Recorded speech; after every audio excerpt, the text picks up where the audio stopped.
지연아, 너는 왜 맨날 그 모양이야? 시어머니의 손이 제 머리를 향해 날아왔습니다. 태어날 아침, 병실에는 어르신들과 영품백을 들고 방문한 큰형님이 모두 보고 있었죠. 저는 단지 어머니를 휠체어로 옮기려다 작은 실수를 했을 뿐인데 어머니는 네가 사람을 죽이려 했지 라며 저를 범죄자 취급하셨어요. 민정 씨는 옆에서 어머니 많이 놀라셨겠어요 라며 더 부추기기만 했습니다. 병실 어르신들 앞에서 당하는 모욕감에 저는 그저 죄송합니다, 죄송합니다 만 반복할 수밖에 없었어요. 그런데 그 순간이었습니다. 병실 문이 열리면서 남편 영준이가 들어왔거든요. 어머니를 모시러 온 영준이가 제가 머리를 맞는 그 장면을 똑똑히 봐버린 거예요. 시어머니는 놀라서 어쩔 줄을 몰라 하셨습니다. 아니, 그게 아니라... 늘 어머니 앞에서는 고개를 숙이던 영준이가 떨리는 목소리로 말했습니다. 어머니, 이제 저희 집 말고 형님 댁으로 가세요. 그날 모든 게 시작되었고 결국 모든 게 바뀌었습니다. 여러분의 구독, 좋아요는 더 많은 이야기를 만드는 힘이 됩니다. 오늘 최지연 씨의 사연, 지금 시작합니다. 안녕하세요. 저는 최지연이라고 합니다. 올해 33이고요. 중견 물류회사에서 인사팀 대리로 일하고 있어요. 결혼한 지는 3년이 되었습니다. 그날은 2024년 초겨울, 평범한 수요일 오후였어요. 사무실에서 연말 인사평가 정리를 하고 있는데 시어머니에게서 전화가 왔습니다. 정명자 어머니는 올해 63이신데 평소에는 건강하신 편이라 갑작스러운 전화가 좀 의외였어요. 지연아, 나 지금 가슴이 너무 아픈데 쥐어짜는 것 같아서 숨이 잘 안 쉬어져. 어머니 목소리가 평소와 달리 가늘게 떨리고 계셨거든요.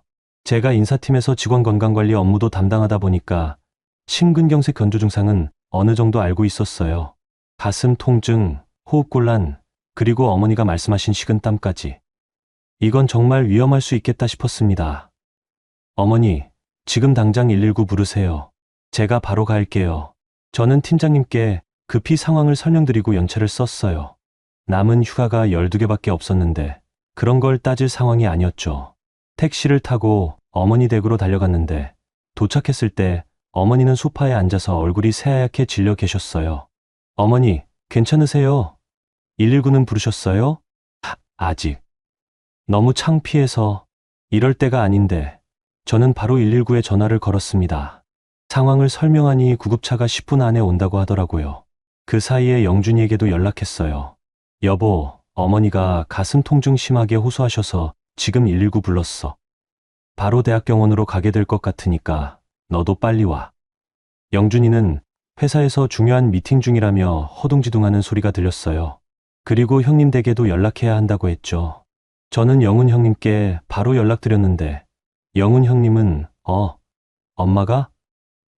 그럼 지연 씨가 일단 모시고 가봐. 우리는 내일 가볼게 라고 하시더라고요. 구급차가 도착하고 응급실로 향하는 동안 어머니는 계속 제 손을 꽉 잡고 계셨어요. 지연아, 내가 죽으면 어쩌지? 라며 불안해하시는 모습을 보니까 마음이 너무 아팠습니다. 대학병원 응급실은 정말 정신없었어요. 의료진들이 어머니를 응급처치실로 옮기고 저는 보호자 확인서부터 시작해서 각종 동의서에 사인해야 했거든요. 심전도, 혈액검사, CT 촬영. 결과를 기다리는 동안 영준이가 헐레벌떡 뛰어왔어요. 어머니 상태 어때? 아직 검사 결과 안 나왔어. 근데 의사 선생님이 심근경색 가능성 높다고 하셔. 영준이 얼굴이 하얗게 질렸어요. 우리는 손잡고 기다렸는데 30분 후에 의사 선생님이 나오셨어요. 보호자분이세요? 급성 심근경색이 맞습니다. 지금 당장 스텐트 시술을 해야 해요. 늦으면 생명이 위험할 수 있어요. 제가 먼저 수술 동의서 어디 써야 하나요? 라고 물어봤어요. 의사 선생님이 가족 관계가 어떻게 되세요?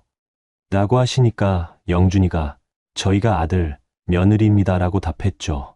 그럼 수술 동의는 아들분이 하시고 입원 관련 절차는 보호자로 등록하신 며느리분이 담당하시면 됩니다.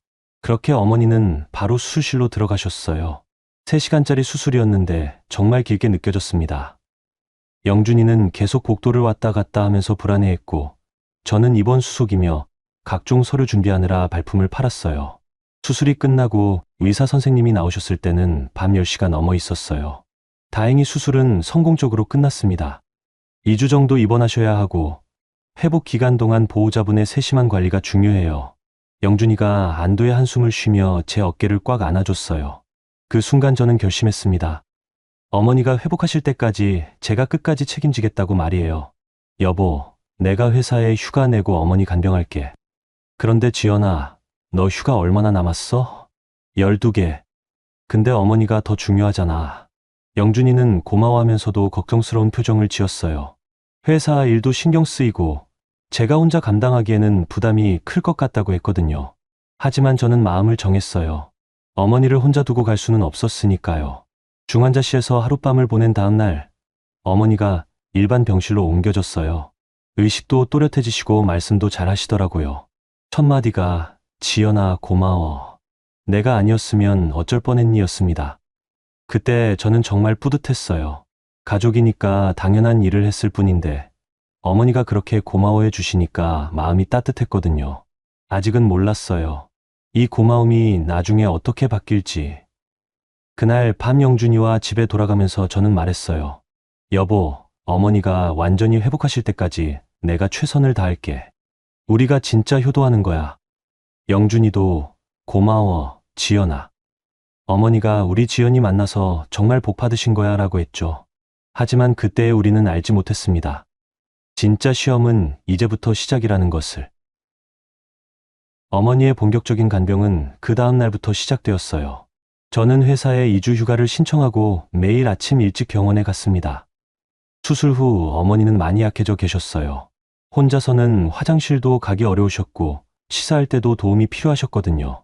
저는 간병 수첩을 만들어서 어머니의 식사량, 복용 약물, 활력 징후까지 꼼꼼히 기록했어요. 지연아, 너 이런 것까지 왜 써놔? 어머니, 의사 선생님이 회진 오실 때 정확한 정보를 드려야 치료에 도움이 된다고 하셨어요. 어머니는 처음엔 신기해하셨어요. 혈압약은 몇 시에 드셨는지, 소변량은 얼마나 되는지, 가슴 통증은 없으신지. 이런 걸 다 체크해드리니까 역시 며느리는 손이 빨라야지라고 칭찬해 주시기도 했고요. 하지만 어머니는 칭찬과 함께 잔소리도 많이 하셨어요.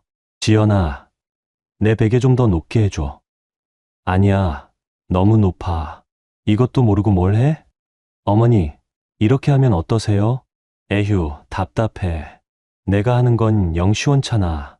민정이가 왔으면 확실히 잘했을 텐데. 민정 형님 얘기가 나올 때마다 좀 서운했어요. 저는 하루 12시간씩 병실에서 지내면서 어머니 모든 걸 챙겨드리는데 형님은 아직 한 번도 오지 않으셨거든요. 3일째 되던 날 영훈 형님이 처음 병문안을 오셨어요. 고급 과일 바구니를 들고 오셔서는 어머니와 30분 정도 대화를 나누셨는데 중간중간 신경 쓰이는 말씀을 하시더라고요. 엄마, 건강관리 잘 하셔야 해요. 엄마 명의로 된 건물 임대료도 나오고 있고 서류 정리할 일도 많은데. 아이고, 그런 걸 왜 지금 얘기해. 엄마가 아픈데. 아니에요, 엄마. 미리미리 준비해 두시는 게 좋죠. 나중에 복잡해지면 엄마도 힘들어지잖아요. 저는 옆에서 듣고 있으면서 좀 이상했어요. 어머니가 아파서 입원해 계신데 재산 얘기를 왜 지금 하시는 건지. 하지만 가족 일에 며느리가 끼어들 일은 아니라고 생각해서 그냥 있었어요. 영훈 형님이 가신 후에 어머니가 말씀하셨어요. 지연아, 큰아들은 역시 든든해. 내가 이렇게 아픈데도 앞으로 일까지 미리 생각해주고 말이야. 저는 속으로 제가 3일 동안 반나주로 모시고 있는 건 안 보이시나 했지만 입 밖으로는 내지 않았어요. 어머니가 아프신데 며느리가 서운하다고 할 수도 없고. 일주일쯤 지났을 때였어요. 어머니 상태가 많이 좋아지셔서 병실에서 다른 환자분들과 대화도 나누시고 계셨거든요.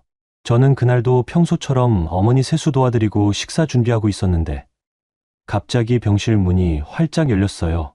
어머니, 안녕하세요. 민정 형님이 화려한 꽃다발과 명품 쇼핑백을 들고 등장하신 거예요. 어머니 얼굴이 확 밝아지셨어요.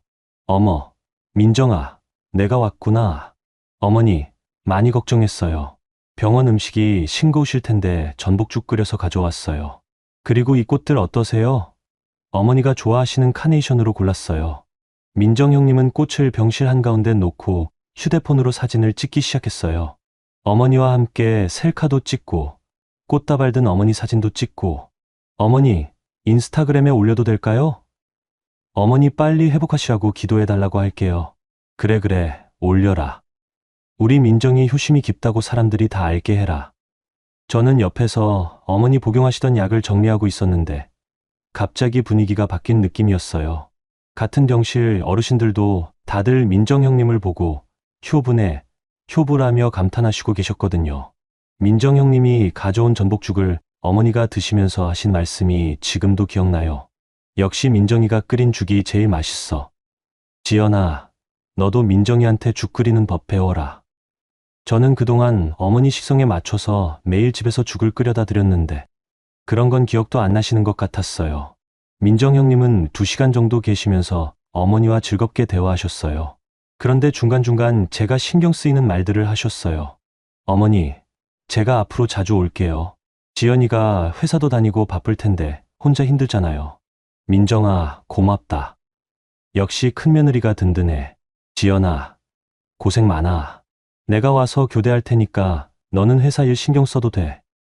표면적으로는 저를 도와주시겠다는 말이었는데 왜인지 마음이 편하지 않았어요.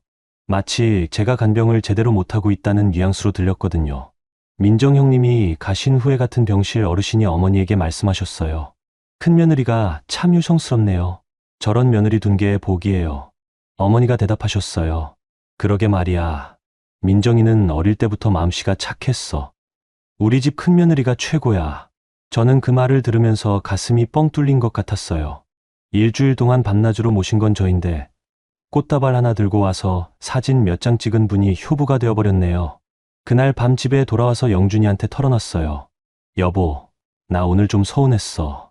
내가 일주일 동안 어머니 모셨는데 민정 형님이 와서 꽃 사진 몇 장 찍으니까 갑자기 분위기가 완전히 바뀌더라고. 영준이가 제 어깨를 토닥여 주면서 말했어요. 지연아, 어머니가 아프셔서 예민하신 거야. 내가 얼마나 고생하는지 나는 다 알고 있어. 조금만 더 참자. 저는 영준이 말이 맞다고 생각했어요. 어머니가 아프시니까 평소와 다르실 수도 있고 큰며느리가 와서 기분이 좋으셨을 수도 있고 그렇게 스스로를 달랬습니다. 하지만 그 이후로도 비슷한 일들이 계속 반복됐어요. 제가 매일 챙겨드리는 건 당연한 일이 되어버렸고 민정 형님이 가끔 와서 하는 작은 일들은 모두 특별한 효심이 되었거든요. 그때 저는 알지 못했어요. 이게 단순한 오해가 아니라 계획된 일이었다는 것을. 어머니 입원 2주차가 되면서 퇴원 날짜가 잡혔어요. 의사 선생님이 회복 상태가 좋으시니까 내일 퇴원하셔도 됩니다 라고 하셨을 때 정말 안도했어요. 그동안 제 휴가 12개를 다 써가면서 간병한 보람이 있구나 싶었거든요. 그런데 퇴원 하루 전날 민정 형님이 평소보다 이른 시간에 병원에 오셨어요. 이번에는 더 큰 꽃다발과 명품백까지 들고 말이에요. 어머니, 내일 퇴원이시죠? 축하드려요. 민정아, 이런 걸 또 가져와서 고맙다. 민정 형님이 가져온 건 샤넬 백이었어요.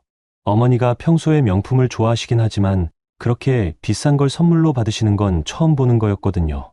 어머니, 퇴원 기념으로 드리고 싶어서요. 건강하게 회복하셔서 정말 다행이에요. 같은 병실 어르신들이 모두 와, 며느리가 정말 대단하네. 저런 며느리 어디서 구해? 라며 감탄하셨어요. 어머니도 기분이 정말 좋아 보이셨고요. 그런데 그때 민정 형님이 제게 말씀하셨어요. 지연아, 어머니 퇴원 후에는 제가 모실게. 회사 다니면서 간병까지 하느라 너무 고생했잖아. 처음엔 저를 배려해 주시는 말씀인 줄 알았어요. 실제로 2주 동안 정말 힘들었거든요. 하지만 어머니 반응을 보니까 뭔가 이상했어요. 그래, 민정아. 역시 너가 마음이 깊어. 지연이는 회사 일도 있고 바쁠 텐데. 어머니, 제가 앞으로는 매일 찾아뵐게요. 지연이 대신 제가 어머니 돌봐드릴게요. 그 순간 저는 깨달았어요.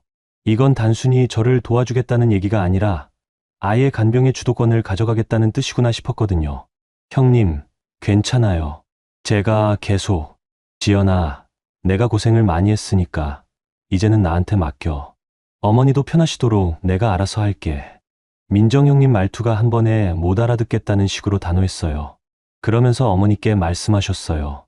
어머니, 퇴원하시면 우리 집으로 오세요. 지연이네는 아파트가 좁잖아요. 우리 집은 방도 넓고 1층이라 어머니 다니시기도 편하고요. 어머니 눈이 반짝하셨어요. 정말. 민정아, 그런데 너희한테 폐가 되지 않겠니? 무슨 폐요? 어머니 모시는 게 당연한 일이죠. 영훈이도 어머니 빨리 오시라고 하고 있어요. 저는 그 대화를 들으면서 당황스러웠어요. 퇴원 후 거처는 당연히 저희 집일 줄 알았는데 갑자기 큰 집으로 가신다는 얘기가 나오니까 어떻게 해야 할지 모르겠더라고요. 어머니, 저희 집도 충분히. 지연아, 민정이 말이 맞아. 너희 집은 방이 하나뿐이라 내가 가면 너희가 불편할 거야. 큰 집이 넓으니까 거기서 지내는 게 나을 것 같다. 어머니가 그렇게 결정하시니까 더 이상 뭐라고 할 수가 없었어요. 그런데 뭔가 이상한 기분이 들었거든요. 마치 제가 2주 동안 간병한 건 잊어버리시고 갑자기 민정 형님이 모든 걸 해결해 주시는 분이 된 것 같았어요. 그날 오후에 같은 병실 어르신이 어머니께 말씀하셨어요. 어머님, 큰며느리가 정말 효성스럽네요. 비싼 선물도 갖다 드리고 집으로 모시겠다고도 하고. 어머니가 자랑스럽게 대답하셨어요. 그러게 말이야. 우리 민정이가 어릴 때부터 마음씨가 착했어. 시집 온 지 7년 됐는데 한 번도 말대꾸한 적이 없어. 다른 어르신이 물어보셨어요. 둘째 며느리는 어떤가요? 어머니가 잠깐 저를 보시더니 말씀하셨어요. 지연이도 나쁜 애는 아니야. 그런데 좀 딱딱한 면이 있어. 민정이처럼 따뜻하지가 못해. 그 말을 들은 순간 정말 억울했어요. 2주 동안 매일 새벽부터 밤까지 어머니 곁에서 모든 걸 챙겨드린 게 저인데 딱딱하다는 평가를 받게 되다니. 저는 화장실에 가서 혼자 울었어요. 그동안 얼마나 정성을 다했는데. 어머니 약 시간 놓치지 않으려고 알람 맞춰가면서 챙기고 식사도 맛있게 드시라고 매일 다른 반찬 준비해드리고 밤에 어머니가 잠 못 주무시면 같이 깨어있으면서 말상대가 되드렸는데 그런데 꽃다발 들고 와서 사진 몇 장 찍고 비싼 선물 사드린 게 더 큰 효도가 된 거예요. 화장실에서 나와서 병실로 돌아오는데 복도에서 누군가가 어머니 얘기를 하는 소리가 들렸어요. 저 할머니 정말 복 받으셨네. 큰며느리가 저렇게 잘해주고. 맞아. 요즘 며느리들이 다 차갑다는데 저 며느리는 정말 효부야. 저는 그 순간 깨달았어요. 사람들은 겉으로 보이는 것만 판단한다는 것을, 그리고 어머니도 마찬가지라는 것을. 그날 밤 집에 돌아와서 영준이에게 하루 있었던 일을 다 얘기했어요. 여보, 나 정말 이해가 안 가. 내가 2주 동안 뭘 한 건지. 어머니가 큰 집으로 가신다고 하시는데 어떻게 해야 할까? 영준이는 한동안 생각하시더니 말했어요. 어머니가 그러고 싶으시면 그렇게 하시게 두는 수밖에 없을 것 같아. 형님 댁이 더 넓기도 하고. 저는 그때 처음으로 서운함이 분노로 바뀌는 걸 느꼈어요. 영준이마저 어머니 편을 드는 것 같았거든요. 여보, 그게 중요한 게 아니야. 내가 2주 동안 어머니 모신 건 아무것도 아니라는 거야? 지연아, 그런 게 아니라. 아니야, 맞아. 난 그냥 둘째 며느리일 뿐이야. 아무리 정성을 다해도 민정 형님의 꽃다발 하나만 못한 거야. 그날 밤 저는 처음으로 깨달았어요. 이건 단순한 오해나 실수가 아니라 애초부터 판이 짜여져 있었다는 것을. 그리고 저는 그 판에서 희생양 역할을 하고 있었다는 것을 말이에요. 퇴원 당일 아침이었어요. 저는 평소처럼 일찍 병원에 가서 어머니 퇴원 준비를 도와드리고 있었어요. 의사 선생님께 마지막 진료받고 간호사분께 퇴원 교육도 듣고 처방전도 챙기고 2주 동안 해온 일들을 마무리하는 기분이었거든요. 지연아, 휠체어 준비됐니? 네, 어머니. 1층까지는 휠체어로 모시고 내려가야 해요. 어머니를 침대에서 휠체어로 옮겨드리는 과정이었어요. 어머니가 아직 수술 후라 조심스럽게 도와드려야 했거든요. 제가 어머니 팔을 받쳐드리면서 천천히 일어나시도록 했는데 그 순간 어머니가 아이고 하시며 얼굴을 찌푸리셨어요. 어머니, 괜찮으세요? 가슴이 좀 너무 급하게 일으켜 세우는 거 아니니? 저는 정말 조심스럽게 도와드린다고 생각했는데 어머니께서 불편해하시니까 당황스러웠어요. 죄송해요, 어머니. 제가 더 천천히. 그런데 갑자기 어머니가 화를 내시기 시작했어요.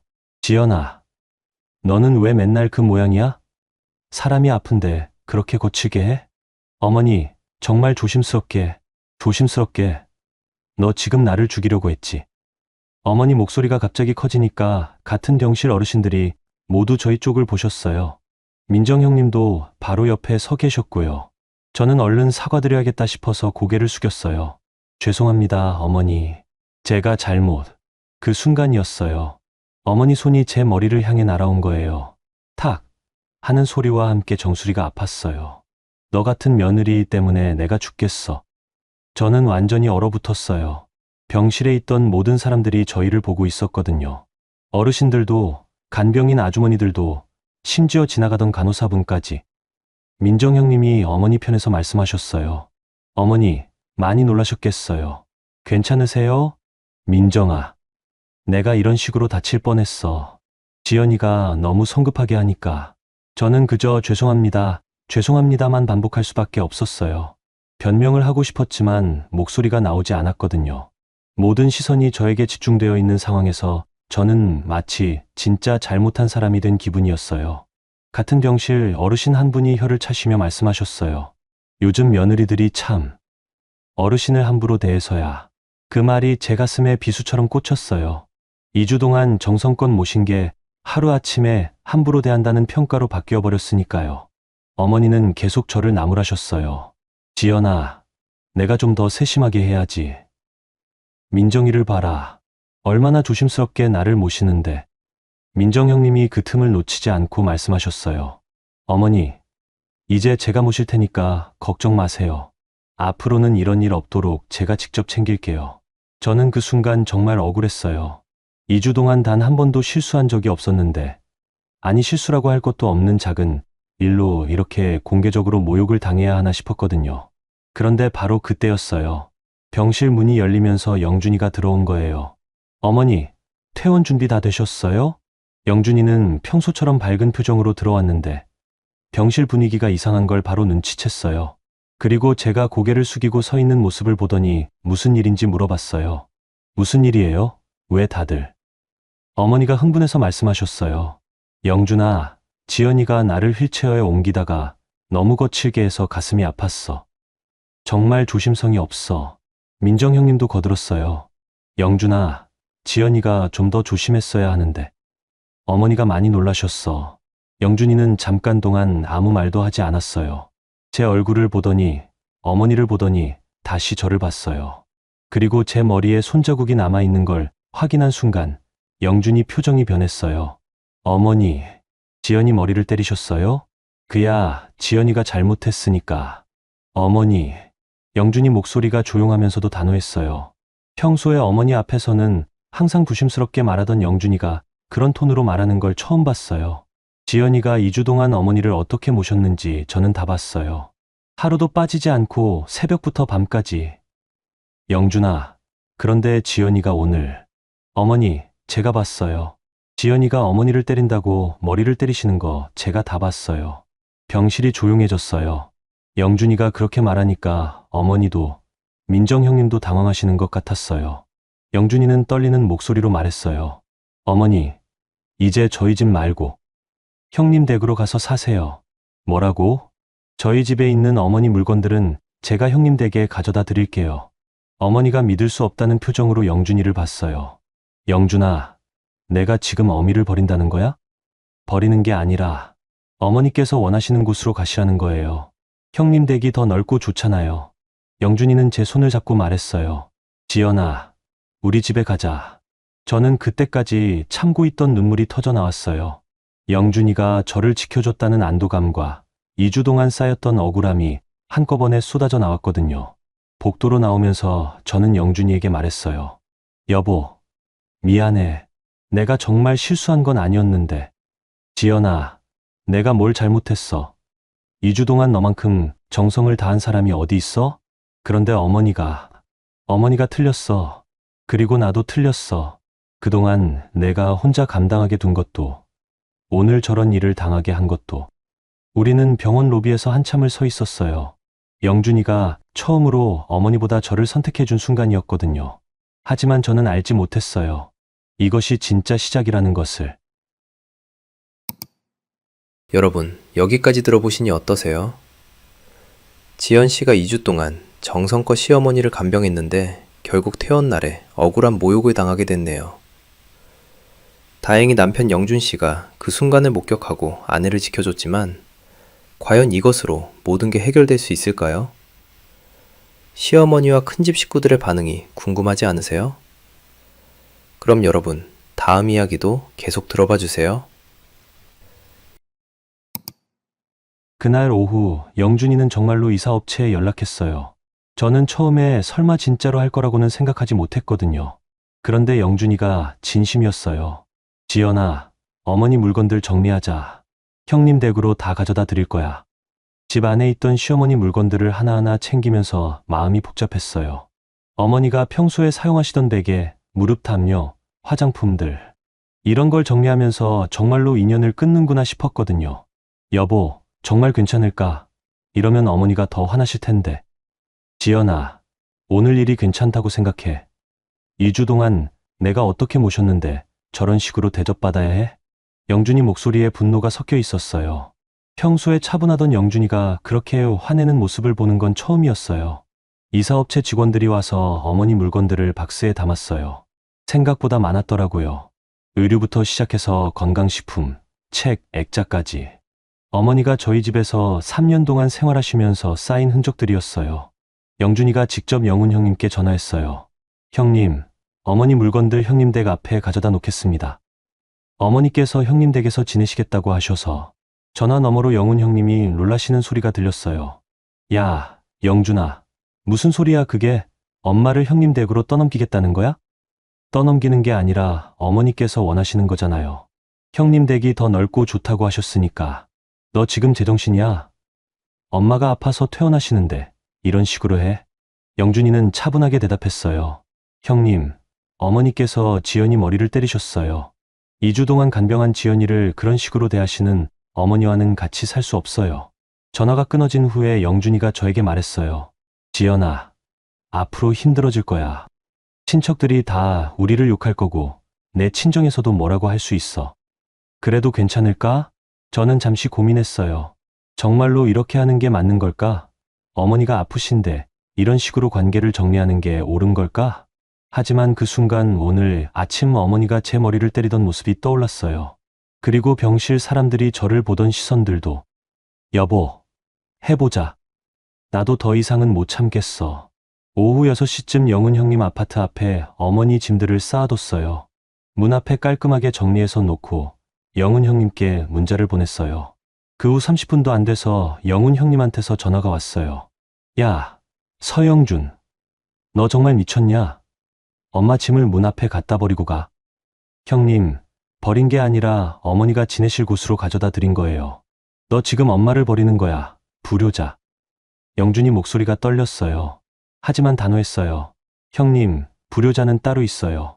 어머니 건물 명의를 담보로 잡아서 돈 돌리고 계시는 형님이 진짜 불효자 아니에요? 뭐? 너 그걸 어떻게 해? 저도 다 알아요. 어머니가 아프신데 재산 얘기부터 꺼내시는 이유도 알고 있고요. 그날 밤부터 친척들 연락이 빗발쳤어요. 큰고모부터 시작해서 작은아버지, 사촌형들까지. 모두들 저희를 비난하는 전화였어요. 영준아, 내가 어떻게 어미를 버릴 수 있니?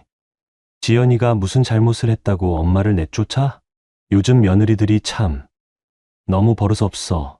가장 충격적이었던 건 제 친정엄마 전화였어요. 지연아, 내가 왜 그렇게 해? 시어머니가 아프신데 참고 살아야지. 엄마, 저 2주 동안 정성껏 모셨는데 퇴원날 머리까지 맞았어요. 그래도 시어머니잖아. 내가 무슨 잘못을 했으니까 그러셨겠지.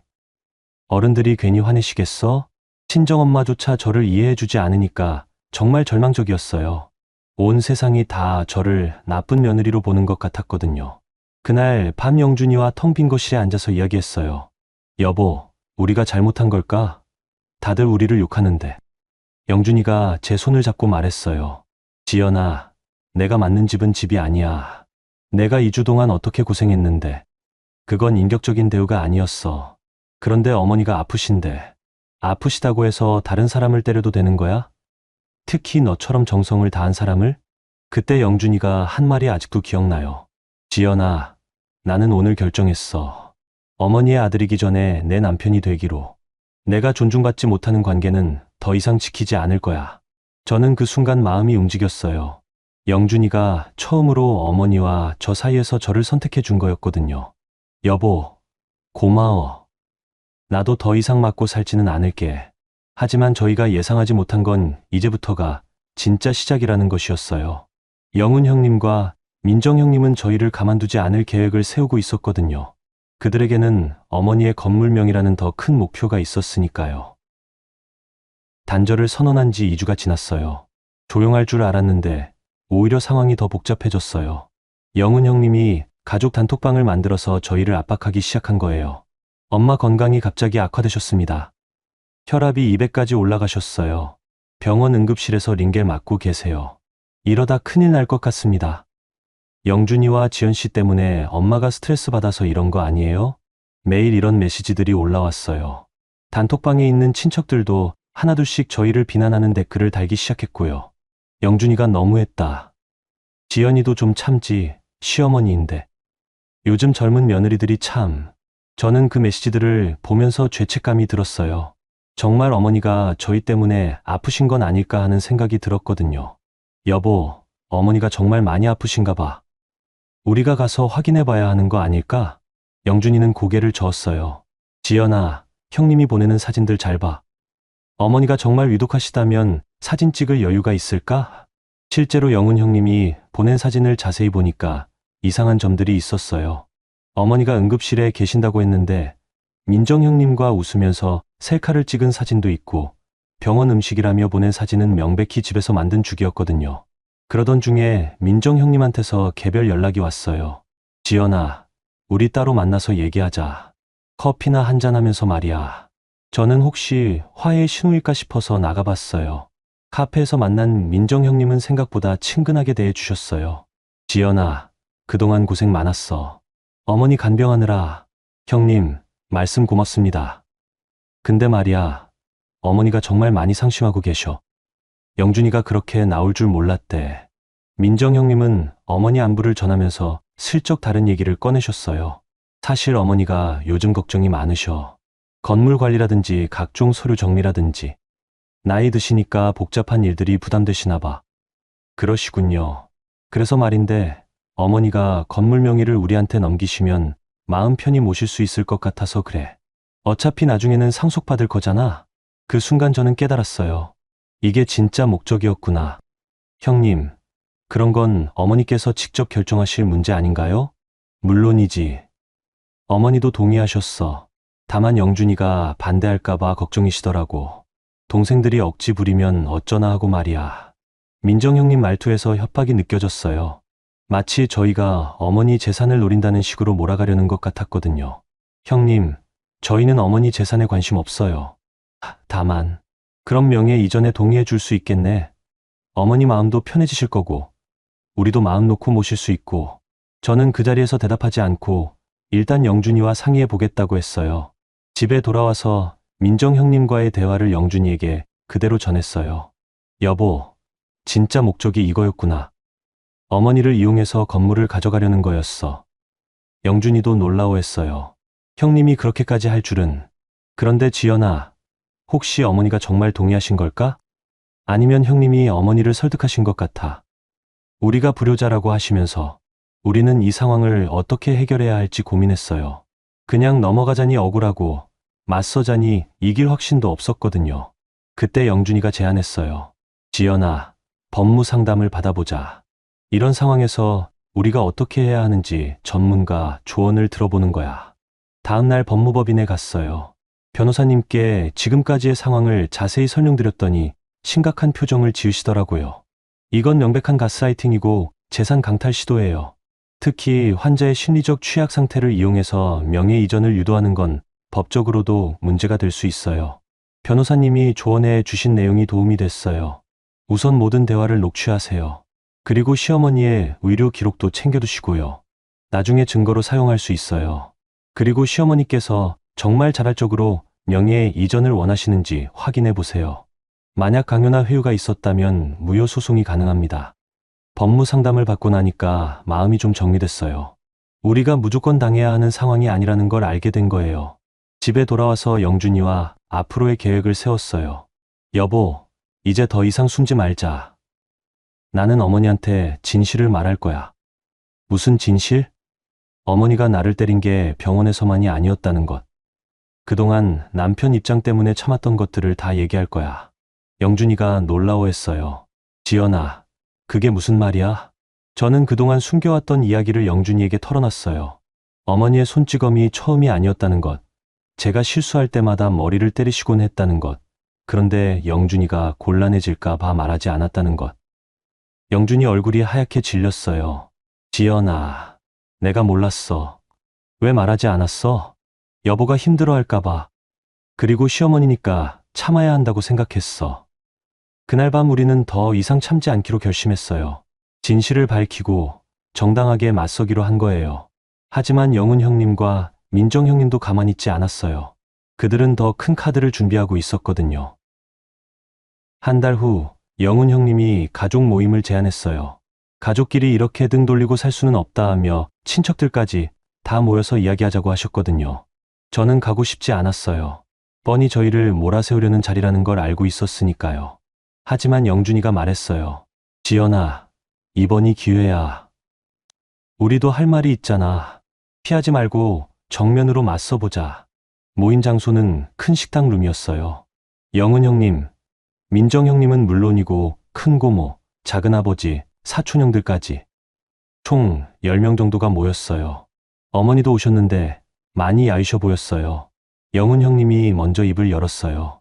오늘 가족이 모인 이유는 다들 아실 거예요. 영준이가 어머니를 함부로 대한 일에 대해서 이야기하려고 합니다. 함부로 대했다니요? 영준이가 반박했지만 영은 형님은 계속했어요. 지연 씨가 퇴원 날 어머니를 밀쳤다고 들었어요. 그래서 어머니가 가슴 통증을 호소하셨다고. 저는 깜짝 놀랐어요. 언제 제가 어머니를 밀쳤다는 거죠? 형님, 그건 사실이 아니에요.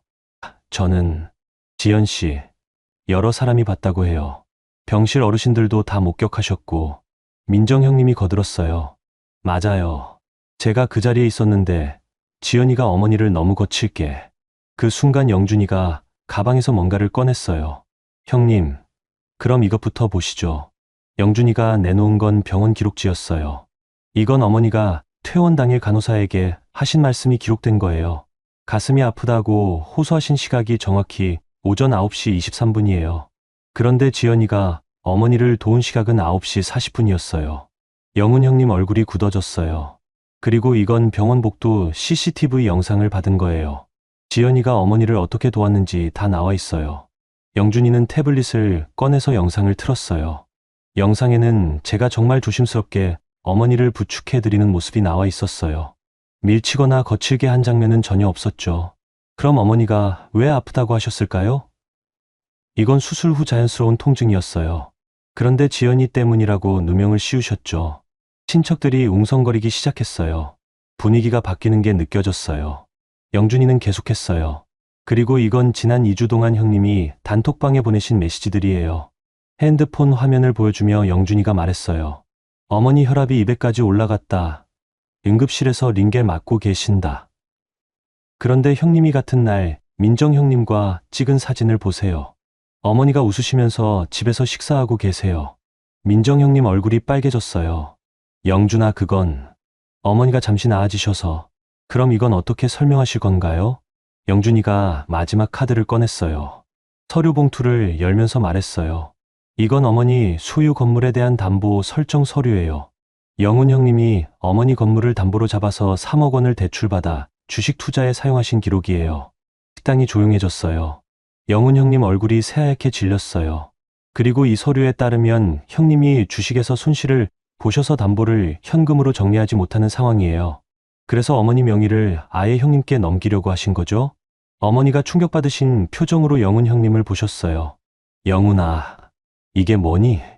엄마, 그건 사업 자금이 필요해서 잠깐이 3년이에요, 형님. 그리고 이자만 매월 150만 원씩 나가고 있어요. 어머니 임대료로는 감당 안 되는 금액이에요. 큰 고모가 영훈을 다그쳤어요. 영훈아, 내가 어떻게 어머니 재산을 함부로 써?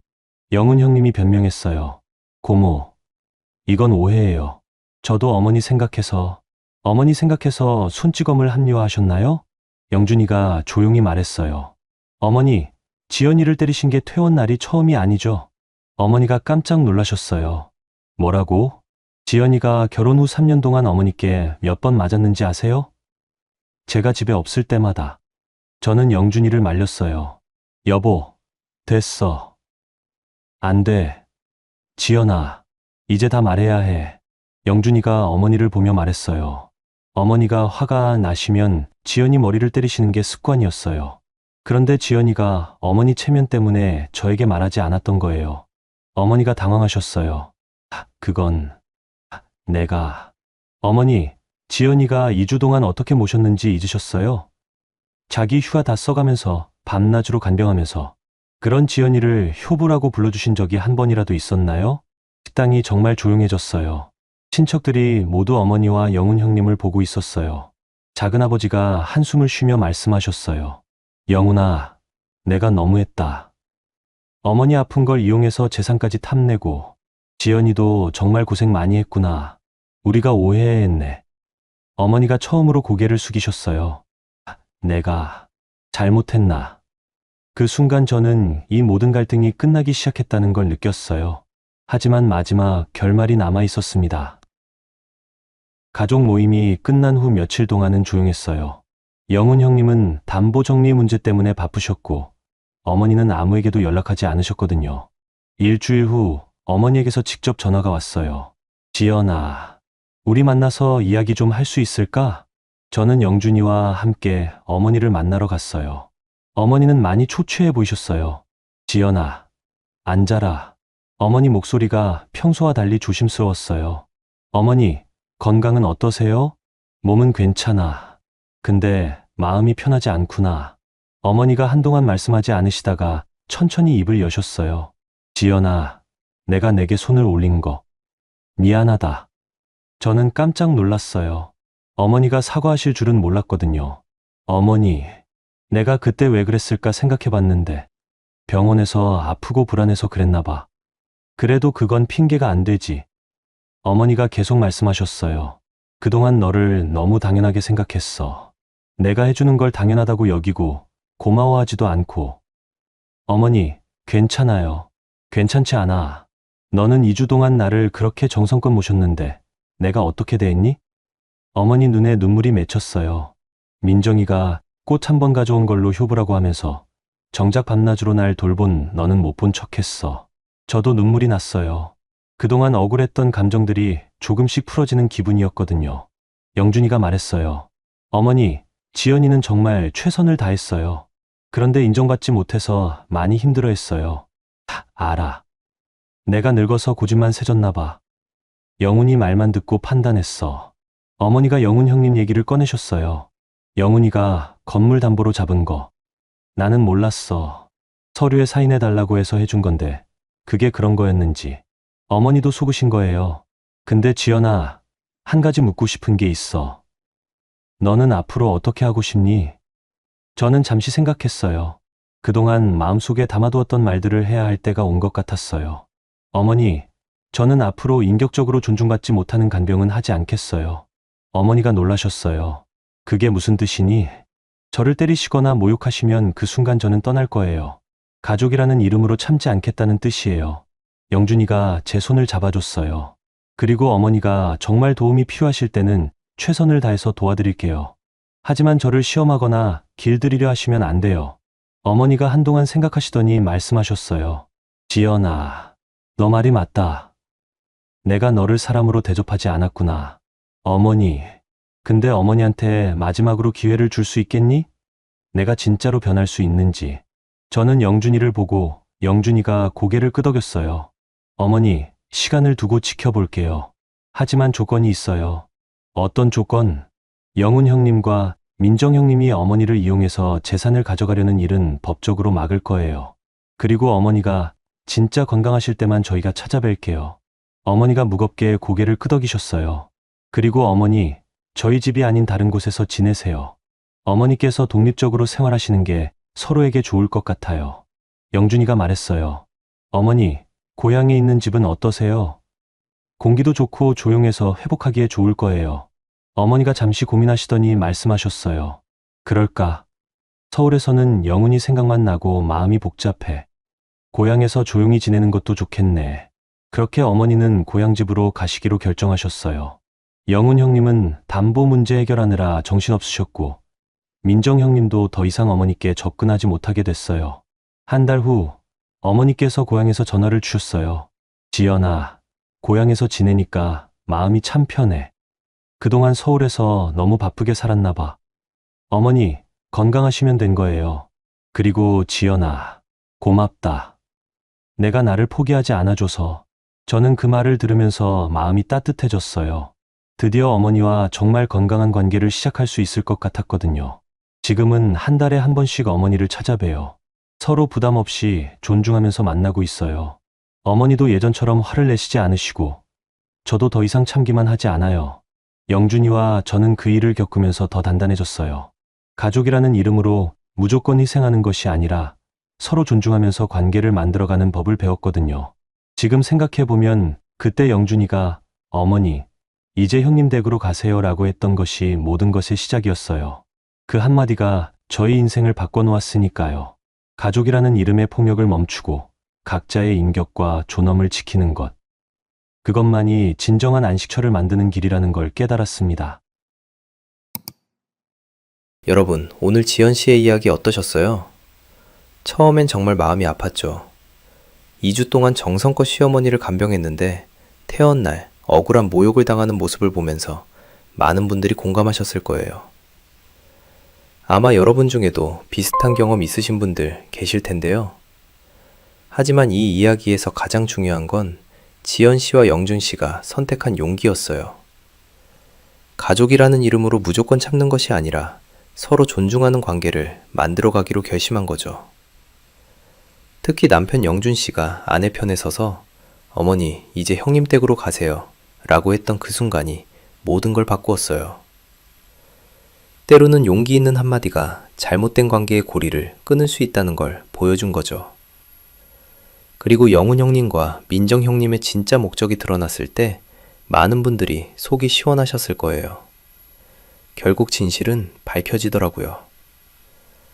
마지막에 시어머니가 고향집으로 가시면서 진심으로 사과하신 모습도 인상적이었어요. 나이가 들어도 자신의 잘못을 인정하고 변화를 선택하신 거니까요. 이 이야기를 통해 우리가 배울 수 있는 건 이거예요. 가족이라고 해서 무조건 참고 희생해야 하는 건 아니라는 것. 그리고 진정한 사랑은 존중에서 시작된다는 것 말이에요. 누구나 살아가면서 가족 간의 갈등을 경험하죠. 그때 중요한 건 감정에만 휩쓸리지 말고 서로의 인격을 존중하는 선에서 문제를 해결해 나가는 거예요. 여러분도 혹시 비슷한 상황에 계시다면 지연 씨처럼 용기를 내어보세요. 존중받지 못하는 관계는 과감히 정리하고 건강한 경계선을 세우는 것. 그것이 모두에게 더 행복한 결과를 가져다 줄 수 있을 거예요. 오늘 이야기가 여러분께 작은 위로와 지혜가 되었으면 좋겠습니다. 구독과 좋아요 부탁드립니다.